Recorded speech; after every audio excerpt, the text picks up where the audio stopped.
Good morning and welcome back everybody to episode 37 of Quickfire Crypto, where we keep you informed on a bi-daily basis. If you are interested in keeping up to date on all things crypto, then subscribe to the channel. We put out a new video every 12 hours. So the story I've got for you this morning, it revolves around FTX yet again and the fallout left from Sam Bankman-Fried. This is an article from The Guardian and it's in their business section and it's reported by Josh Taylor. So it's titled, "I am not a rich person. 30,000 Australian FTX customers left out of pocket after collapse." So this looks like it's going to be some kind of an anecdote. Exchange's local administrators flooded with emails from investors with claims of up to $1 million to date.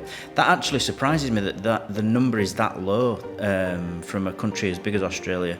Maybe crypto's not as big over there as it is over here in Europe, but 30,000 customers that are out of pocket, that sounds about right. But I mean, we're talking about a $9 billion hole here. So $1 million of customer funds from one country just doesn't seem like a lot to me when you think about the size of the hole you're trying to fill. So Eswar, a 32-year-old IT worker based in Sydney, invested his family's life savings with cryptocurrency platform FTX. With the company's collapse, he has lost up to $60,000, including $40,000 in Australian dollars and $20,000 in crypto. Eswar invests most of his savings into cryptocurrency, he says, because he believes in the crypto space. Even before FTX's spectacular fall from grace, Eswar tried to withdraw his funds from the exchange, but to no avail. He is one of about 30,000 Australian FTX customers who will be seeking the return of their funds after local company FTX Australia went into administration earlier this month, just as bankruptcy was filed in the United States. And something that I'm learning as well as this all pans out is that although I knew that FTX, we had FTX International, which is the FTX that I used and that most people that I knew used. I knew that they also had an FTX US branch there, like a kind of satellite branch. Well, actually, it's not a satellite branch. It was its own company.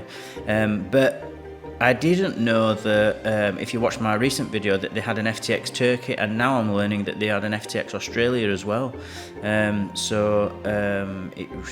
It really has got a lot of tentacles to it as this. The administrators in Australia, Cordamenta, have received hundreds of emails from customers who have been left out of pocket by the collapse of the company, with claims of up to $1 million to date. So maybe it's just that people in Australia just haven't put in claims yet, or put as many as in, because like I say, $1 million doesn't seem like a lot when you talk about the size of the hole.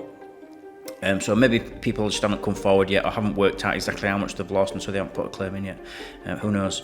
Mary, who works as a cleaner, says she will struggle to pay rent, and with Christmas expenses after losing almost $5,000 of investments in FTX. "I hope FTX take action to refund me my money. I am not a rich person," she says. So it's very sad. And this just shows what sort of person SBF was, and the kind of, his inner circle, his small circle of people that he had around him, that they're doing this to normal people. This was not just, hedge funds, pension funds, major institutional investors. This was not the, what you would call the smart money. This has hurt. It has hurt all them people as well, but it's actually hurt all the retail investors, the normal people, and that's the in my opinion, that's the worst part of it, because when companies take out, venture capitalists or investment funds, when they make investments like this or they hold money in exchange, they know that there's third-party risk.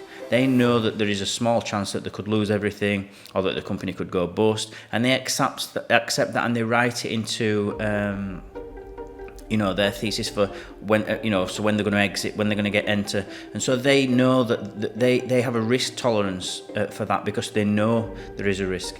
The average investor just doesn't expect that. They just don't. They think that if they put money on an exchange, it's going to be there tomorrow for them to use again, and that's how it should be. It should be there for them to use tomorrow. There shouldn't be anybody using it and buying themselves fancy cars with other people's money. It's just not. It's not the done thing. But this is what's happened here.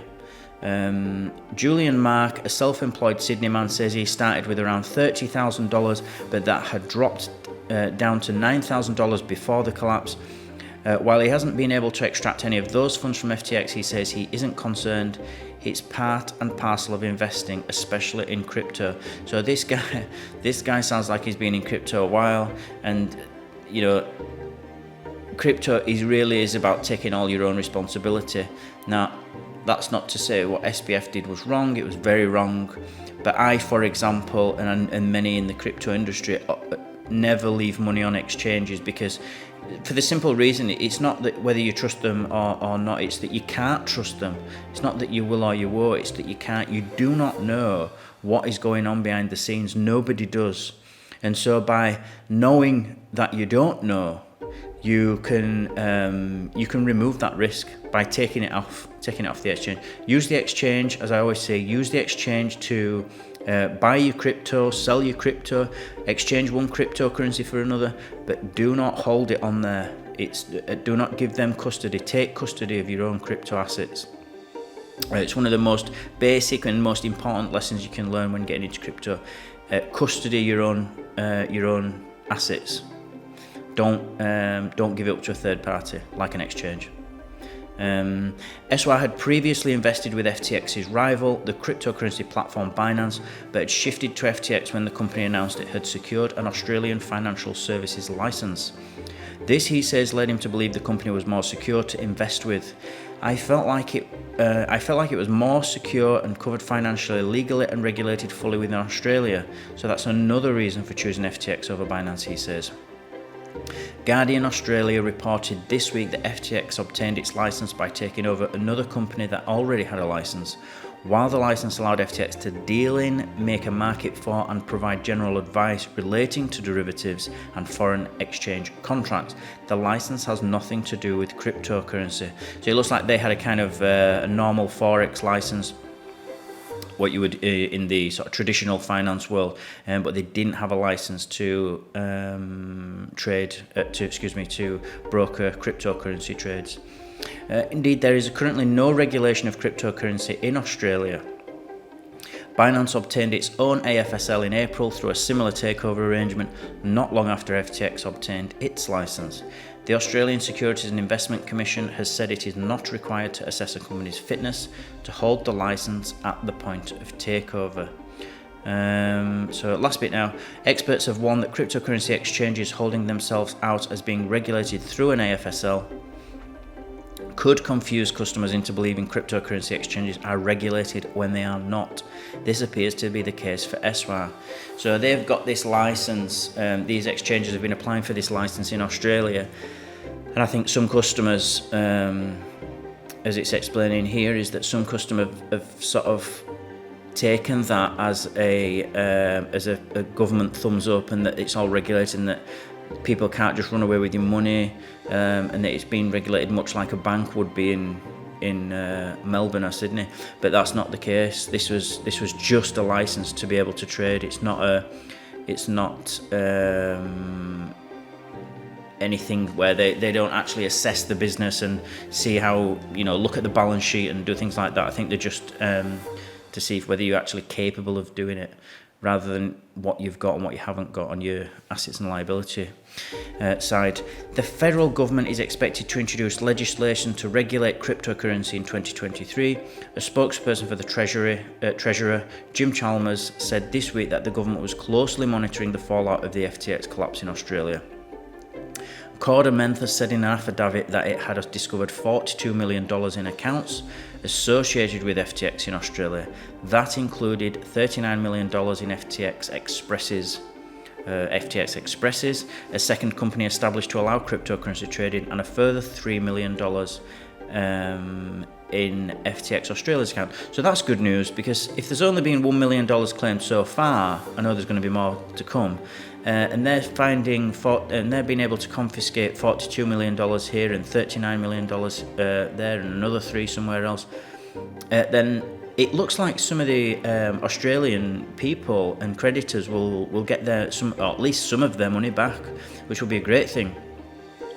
The first creditors meeting will be held on the 1st of December, so I'm imagining when they hold this meeting they'll be able to decide what they're going to do with those assets, so that could turn out to be really good. Unfortunately it'll obviously just be Australia, it won't be for everybody else, but still a great thing. The administrators are currently in the US meeting with those responsible for the bankruptcy filing in an attempt to get more information.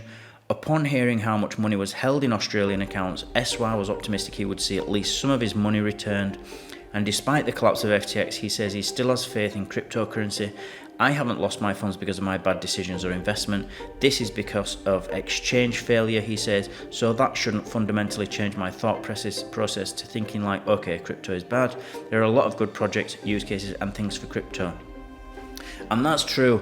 Just because one criminal has managed to do so much damage, it doesn't actually affect, Bitcoin and Ethereum and the other top cryptocurrencies, they just keep printing blocks. Nothing's changed. Fundamentally, nothing has changed in the technology. We haven't gone back a step. The chain hasn't broken. Nothing's happened. It's just this one guy has decided to wreck everything through his own greed, and it's damaged the reputation of crypto, but it hasn't actually damaged crypto itself. There are still people, everybody's still developing. Nothing has stopped as far as development's concerned. People are worried about putting money in, so it stopped on the investment side because people obviously don't know what's going to happen and where regulations are going to come in and stuff like that. Those things can all change, but crypto itself, nothing's changed. Fundamentally, nothing has changed. So it's in my opinion is right is wise to think like that, because crypto hasn't. It is just an exchange failure, a very big exchange, but still just an exchange failure. So that's what I've got for you today. Remember everybody to subscribe to the channel, join our team. We will keep you updated on all things crypto every 12 hours. Smash the like button if you feel you got value from this video, and I'll see you all in 12 hours.